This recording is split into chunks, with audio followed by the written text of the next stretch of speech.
Di video kali ini kita akan membahas satu topik yang sangat menarik nih, yaitu tentang GGL induksi. Selamat menyaksikan.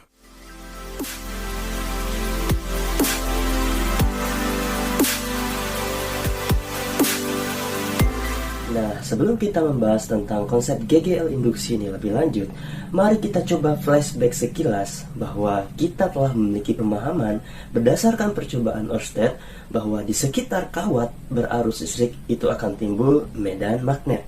Nah, Michael Faraday, seorang ilmuwan asal Inggris, itu berpikir kebalikan. Kalau menurut Ørsted di sekitar kawat berarus listrik itu akan timbul medan magnet, kenapa tidak sebaliknya?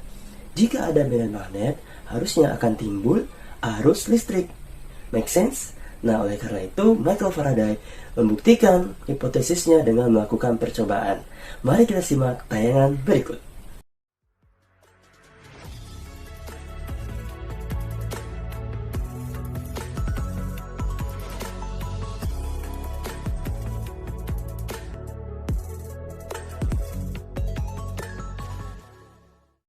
Halo, perkenalkan nama saya Dinda, nama saya Nanda. Kita dari kelas 12 SMA Negeri 1 Tembilahan. Di video ini kita akan melakukan percobaan tentang GGL induksi. Nah, sebelum melakukan percobaan, kita akan melakukan penyusunan rangkaian dulu. Check it out.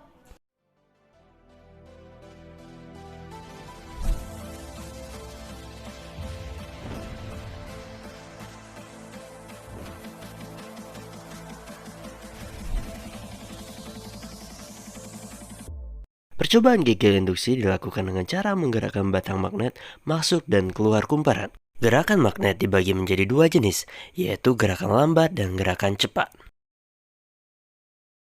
Pada percobaan ini digunakan dua jenis kumparan, yaitu kumparan 1000 lilitan dan kumparan 500 lilitan. Percobaan dilakukan dengan mengamati gerakan penyimpangan dari jarum ampermeter. Nah, yang pertama, kita akan menggunakan kumparan yang 1000 lilitan, yaitu menggunakan kutub utara. Kita masukkan ke dalam kumparan secara perlahan. Kita masukkan magnetnya secara perlahan. Yang 500 lilitan secara perlahan.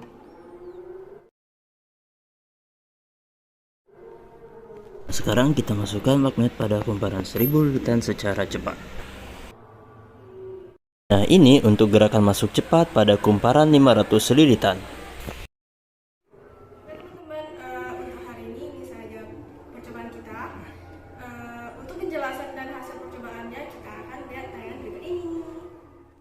Nah, berdasarkan tayangan percobaan tadi, kita sudah menyaksikan bahwa yang menggerakkan jarum ampermeter bukan hanya karena ada magnet atau medan magnet saja, melainkan karena adanya pergerakan medan magnet tersebut masuk atau keluar pada kumparan.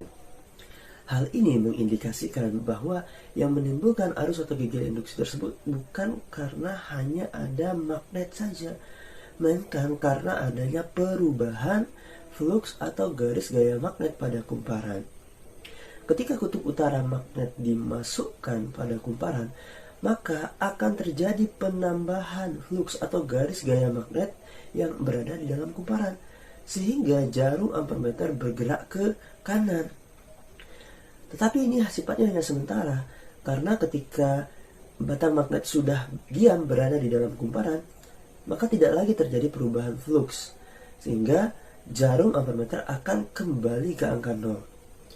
Nah, sebaliknya ketika batang magnet ditarik keluar, maka di dalam kumparan tersebut terjadi pengurangan flux atau garis gaya magnet, sehingga jarum ampermeter kembali bergerak, tetapi bergerak ke arah yang berlawanan, yaitu arah ke kiri. Nah, dengan hal ini, dengan fakta ini, si Michael Faraday itu menyimpulkan bahwa yang menimbulkan arus atau GGL induksi pada kumparan bukan karena ada magnet, melainkan karena adanya perubahan garis gaya magnet atau perubahan flux magnet. Nah, berdasarkan percobaan yang telah dilakukan oleh Dinda dan Nanda tadi, kita peroleh data hasil percobaan sebagai berikut. Nah, berdasarkan data hasil percobaan di samping, dapat kita perhatikan bahwa terdapat perbedaan nilai yang terukur pada ampermeter ketika batang magnet digerakkan cepat atau digerakkan lambat ketika dia memasuki magnet. Nah, dari hasil percobaan kita bisa melihat bahwa nilai yang terukur pada jarum ampermeter itu lebih besar ketika batang magnet digerakkan cepat memasuki magnet dibanding ketika batang magnet tersebut dimasukkan secara perlahan. Kecepatan magnet ketika masuk atau keluar kumparan ini merupakan faktor dari selang waktu. Semakin cepat magnet dimasukkan, artinya selang waktu proses pergerakan magnet itu kan juga semakin kecil, dan ternyata nilai arusnya semakin besar. Hal ini menunjukkan bahwa nilai arus atau gejala induksi yang timbul itu berbanding terbalik dengan selang waktunya. Selain itu, dari data hasil percobaan di samping juga, kita bisa melihat bahwa nilai yang terukur pada kumparan 1000 litan itu nilainya 2 kali daripada nilai arus yang terukur pada kumparan 500 litan. Hal ini menunjukkan bahwa faktor jumlah lilitan juga berpengaruh pada nilai arus atau gejala induksi yang timbul. Berdasarkan hal ini, Faraday menyimpulkan bahwa besar arus atau gejala induksi yang timbul pada kumparan juga berbanding lurus dengan jumlah lilitan pada kumparan tersebut. Nah, sampai dengan tahap ini kita sudah mendapatkan 3 besaran yang akan menjadi faktor dari timbulnya gejala induksi pada suatu kumparan, yaitu perubahan flux, jumlah lilitan, dan selang waktu. Sehingga berdasarkan sifat yang telah dijelaskan sebelumnya, kita dapat menyusun 3 besaran tersebut menjadi persamaan berikut, yaitu GGL sama dengan N dikali delta flux per delta T. Nah, berdasarkan penelitian dilakukan oleh Lenz, didapatkan informasi bahwa persamaan GGL induksi Faraday ini harus dikalikan dengan faktor negatif 1. Tanda negatif ini akan memberikan penjelasan tentang arah arus induksi yang timbul pada kumparan, di mana konsep ini kemudian dikenal sebagai hukum Lenz yang akan dipelajari pada materi selanjutnya. Sehingga persamaan GGL induksi pada hukum Faraday disempurnakan menjadi epsilon sama dengan negatif N delta flux per delta T. Nah, penerapan dari konsep dan prinsip tentang GGL induksi ini banyak digunakan di berbagai alat, seperti pada generator, pembangkit listrik bolak-balik, transformator, dan lain sebagainya. Oleh karena itu, kita mesti berterima kasih nih pada Pak Michael Faraday yang telah menemukan dan mengembangkan konsep tentang GGL induksi ini. Tanpa penemuan ini mungkin kita tidak bisa menikmati listrik PLN seperti yang selama ini kita nikmati sehari-hari.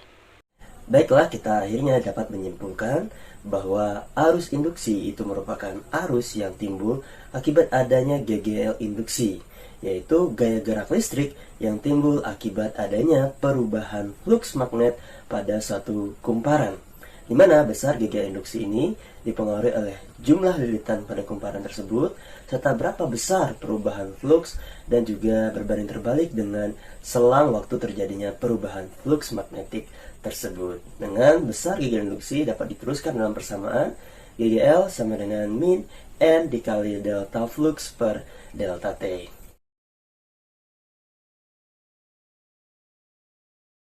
Nah, demikianlah video pembahasan tentang arus dan GGL induksi. Semoga dapat bermanfaat dan mudah dipahami. Saya Farizal Frianto undur diri. Assalamualaikum warahmatullahi wabarakatuh.